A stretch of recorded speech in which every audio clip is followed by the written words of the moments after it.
L'action s'appelle Copilote et elle est inscrite en fait dans le cadre du plan de déplacement de l'université qui est engagé depuis 2007.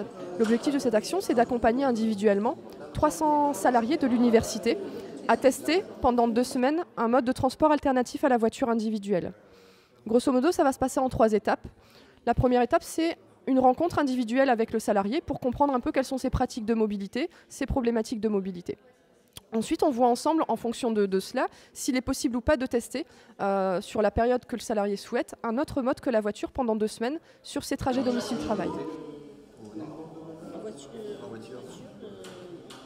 On a monté un partenariat avec l'association Droit au vélo pour un accompagnement individuel sur le trajet domicile-travail. Si la personne décide d'utiliser les transports en commun, on l'accompagne également aussi dans l'achat du titre si la personne en a besoin.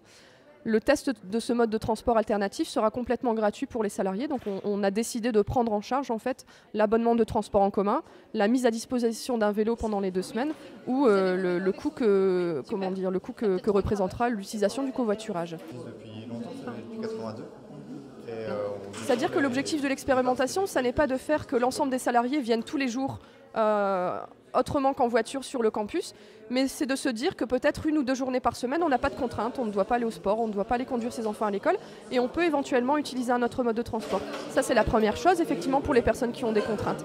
Je pense aussi qu'il y a une bonne partie des personnes qui n'ont pas de réelles contraintes, mais qui n'ont pas forcément une connaissance très précise de l'accessibilité à leur lieu de résidence ou de l'accessibilité au lieu de travail en transport en commun. Donc c'est surtout de leur faire connaître ce qui existe en fait en matière de transport alternatif à la voiture. Alors Transpol, c'est notre partenaire puisque bien évidemment sur la métropole lilloise, le réseau de transport en commun est délégué à Transpol.